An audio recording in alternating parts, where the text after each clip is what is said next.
mobil kembali menderu. Roda campervan pun berputar menyusuri daerah Sumedang untuk mengulik potensinya. Ciburial menjadi destinasi kami selanjutnya. Kawasan yang terkenal akan sumber mata air alaminya dimanfaatkan warga lokal untuk budidaya perikanan air tawar. Desa Licin merupakan kampung budidaya perikanan. Nah, di sana ada salah satu jenis ikan yang bikin saya penasaran nih. Ikan apa kira-kira? Ikuti jejak saya, jejak petualang. Lazimnya, ikan air tawar yang banyak dibudidayakan adalah ikan khusus konsumsi. Namun lain ceritanya dengan ikan yang dibudidayakan oleh masyarakat kampung perikanan Ciburial yang bernilai fantastis. Ikan dewa terbilang masih jarang dibudidayakan karena tingkat kesulitan yang sangat tinggi. Disebut juga dengan ikan mahsir, semah atau ikan kancerah ini termasuk salah satu ikan yang mendiami perairan Indonesia yang memiliki aliran sungai deras dengan kualitas air yang terjaga. Nah, kalau ikan dewa di tempat lain biasanya dikeramatkan, tapi di tempat ini justru dibudidaya dan dikomersilkan. Dan di kolam ini pun jumlah indukannya ada sekitar 200 ekor ya Kang ya? 200 ekor lebih lah. Mantap. Untuk indukannya. Indukan dan calon indukan. Bagi masyarakat Sunda, ikan yang memiliki nilai mistis dilarang untuk diambil di beberapa tempat. Butuh waktu lama untuk membesarkan indukan ikan ini.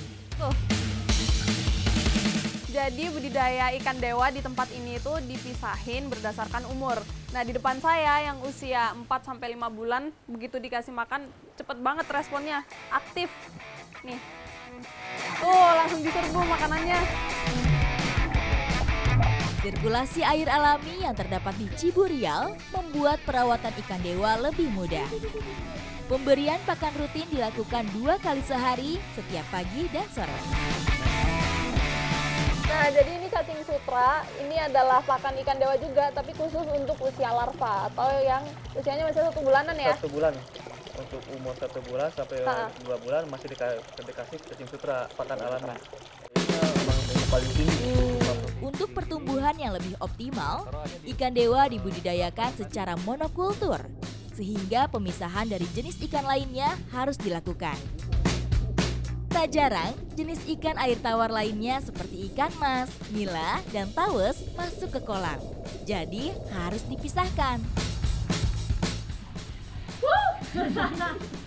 Nah, ini saya sama Kang Deden udah nyebur kolam buat nyortir ikan, dipisahin antara yang ikan dewa dan yang bukan ikan dewa. Pakai ini ya Kang ya? Ini alatnya. Ini alatnya, pakai serok Serokan. segede ini.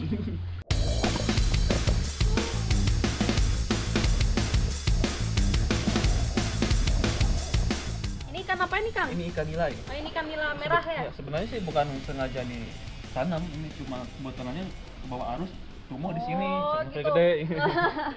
Nah, ikan yang udah disortir ditaruh di wadah ini nih, buat nanti dipisahin, biar gampang nyari ikan dewanya ya Kang ya. Meskipun bersumber dari mata air alami yang masih jernih, memisahkan ikan lain dari kolam memiliki tantangan tersendiri. Mata benar-benar harus jeli dalam melihat dan membedakan jenis ikan yang disortir.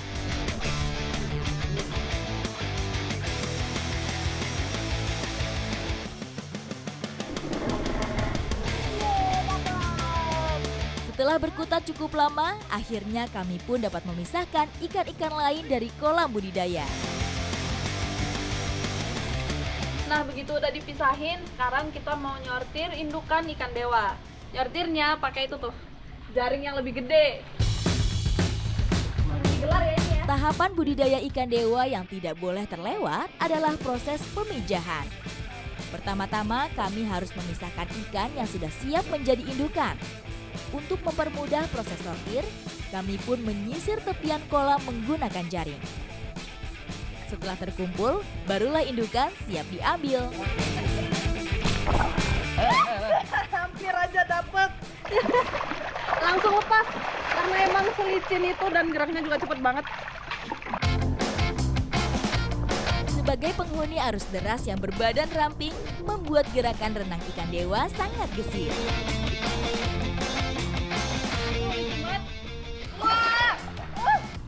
Wah, gede banget. Ini usia berapa nih Kang? Itu usia hampir 8 tahunan. Wow, 8 tahun. Bobotnya itu 4 kiloan. Berat juga sih ini, antep. Wah, gede. Kalau ini kelihatan nggak Kang, jantan atau betinanya? Itu betina, Betina ya? Wow. Betina 8 tahun. Gede banget. Ikan yang bisa masuk kategori indukan adalah ikan yang menginjak usia 2 tahun dengan berat minimal 2 kg. Betina yang siap bertelur juga ditandai bagian perut yang lunak. Kualitas indukan ikan dewa ditentukan dari ukuran. Semakin besar, maka semakin bagus telur yang Wih, biru. dihasilkan. Keren, keren. Ini yang impor. Jadi emang kalau ikan dewa ini bentuknya lebih panjang. Kepalanya agak bulat juga. Wow, wow, wow, wow. Tenang, tenang. Udah aman nih megangnya ya. aman. Nih. Cuman yang tangan kanan bisa di depan, yang kiri di belakang bisa. Baru bilang aman udah lepas. Indukan yang terpilih selanjutnya dikarantina untuk proses pemijahan. Oh iya Kang, saya penasaran nih, kan saya belum pernah nyoba makan ikan dewa. Boleh nggak kira-kira saya minta beberapa ekor aja buat nanti saya olah di camper van? Boleh. Boleh ya? Kalau kalian di Wah. sana stok ikan banyak kok.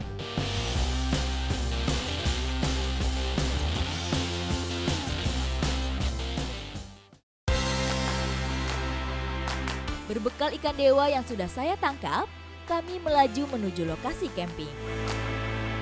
Desa Sukajaya, Sumedang menjadi lokasi pilihan kami. Dikelilingi perbukitan hijau dan hamparan persawahan luas, kami dapat bersantai sembari menikmati pemandangan. Nah, akhirnya nyampe juga kita ke salah satu spot yang cocok banget buat camping. Saya udah bawa perbekalan dan bentar lagi kita mau bakar-bakar ikan dewa di sini. Ikuti jejak saya, jejak petualang.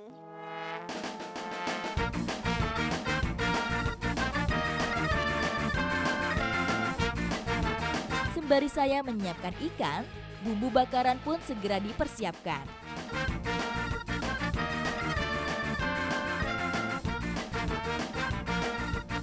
Tambahan aroma dari kunyit menjadi pasangan tepat untuk menghilangkan aroma amis ikan. Nah, ini ikannya udah selesai. Sebelum dibakar mau dibumbuin dulu. Teh, bumbunya udah siap? Udah ya? Oke. Bakar-bakar kali ini semakin terasa spesial dengan hidangan yang spesial. Dulunya, ikan dewa merupakan sajian khusus para raja dan bangsawan. Meskipun hanya dibalurkan bumbu sederhana, aroma ikan dewa pun sudah terasa sedap. Yang ditunggu-tunggu ikan dewa bakar akhirnya mateng juga. Karena udah lapar semua nih, nggak pakai lama, yuk langsung kita cobain. Ya, dan tinggal. Berkumpul bersama sambil menikmati hasil bakaran memang menjadi momen perekat ketika camping. Ikan dewa ini dibandingin sama ikan lain, dagingnya lebih lembut, jadi begitu masuk mulut langsung lumer. Apalagi ini olahnya kan dibakar, jadi kulitnya itu crunchy dan ada rasa smoky-nya, jadi menambah cita rasa gitu. Enak banget. Tidak hanya tekstur dagingnya yang lembut saja, nutrisi ikan dewa ini juga setara dengan salmon.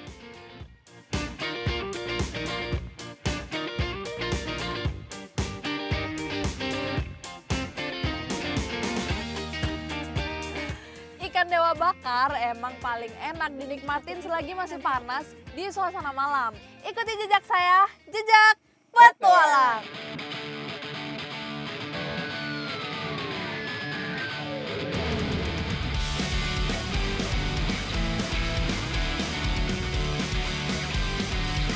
Perjalanan saya menyusuri Sumedang bersama teman-teman camper van dihiasi dengan panorama khas daerah pegunungan yang memanjakan mata. Topografinya yang alam berupa perbukitan menyimpan sejuta potensi. Salah satunya tentu saja spot pilihan untuk olahraga yang menantang adrenalin. Sumedang menyimpan banyak sekali keindahan alam, salah satunya tebing-tebing. Nah, hari ini saya akan mencoba salah satu ekstrim sport yang ada di Kecamatan Tanjung Kerta. Penasaran seperti apa kesuarannya? Ikuti jejak saya, jejak petualang.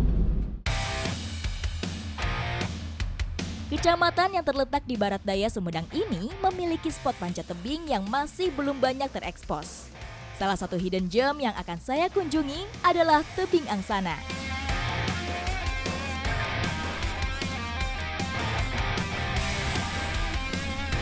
Memiliki ketinggian melebihi 50 meter, tebing ini akan menjadi tantangan yang menguji nyali saya.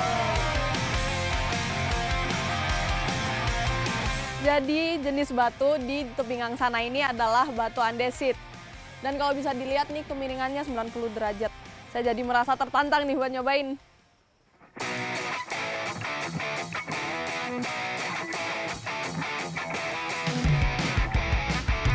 Tebing angsana terbentuk dari aktivitas Gunung Tampomas dan termasuk salah satu batuan gunung api purba.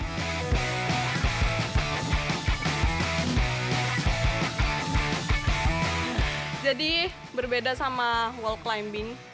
Kalau di sini bener-bener kita harus nyari batu yang dimana batunya itu banyak yang flat, jadi nggak ada cerukan, nggak ada benjolan, sama nggak ada hole. Jadi contohnya kayak ini nih, batu yang udah retak, tuh bisa dibuat grip.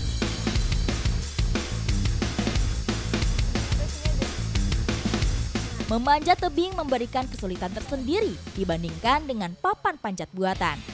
Cengkeraman tangan harus lebih kuat karena permukaan batuan lebih keras dan kasar.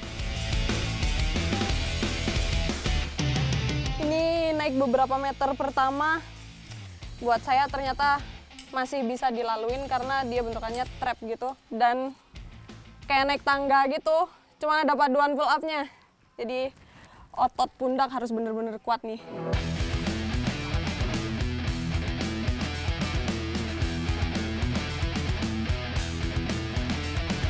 Nah, ini obstacle saya yang kedua. Saya harus bergeser jalur ke sebelah kiri dan saya harus benar-benar memperhatikan grip tangan saya dan balance. Bisa yuk. Ini aku lewat sini ya? Di sini. Untuk berpindah ke sisi kiri, saya harus memanfaatkan momentum. Kiri. Setelah tangan saya mendapat grip yang tepat, saya harus mengerahkan kekuatan kaki.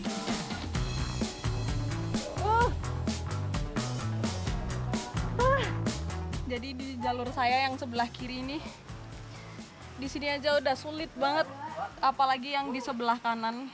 Itu lebih sulit lagi karena bebatuannya lebih tegak dan nggak ada terap-terapannya. Tingkat kesulitan setiap tebing berbeda-beda, tergantung jalur yang dipilih. Semakin banyak grip bebatuan akan mempermudah pergerakan.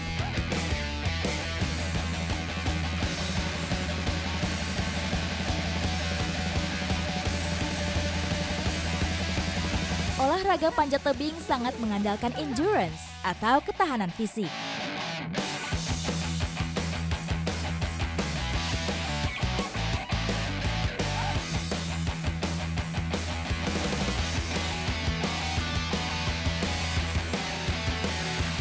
Di atas saya masih tinggi, jadi masih harus berjuang lagi.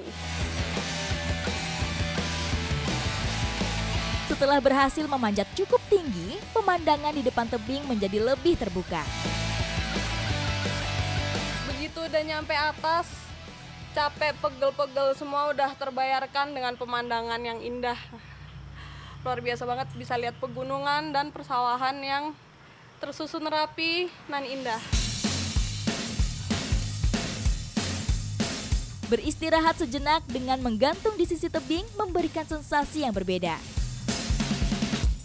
Setelah mengatur nafas sembari menikmati pemandangan, saya pun bersiap untuk turun. Jadi karena di atas nggak ada pijakan lagi, mungkin sebenarnya ada tapi saya udah nggak kuat buat nyari.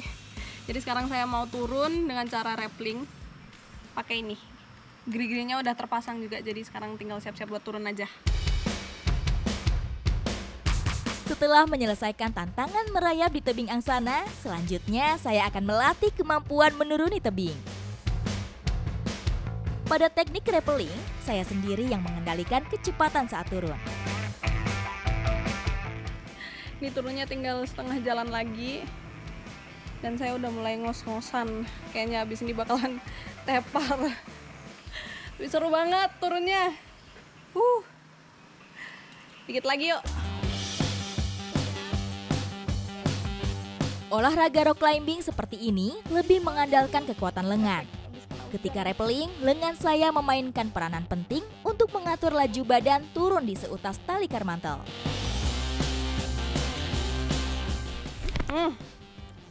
Ini benar-benar harus nyari pijakan yang pas.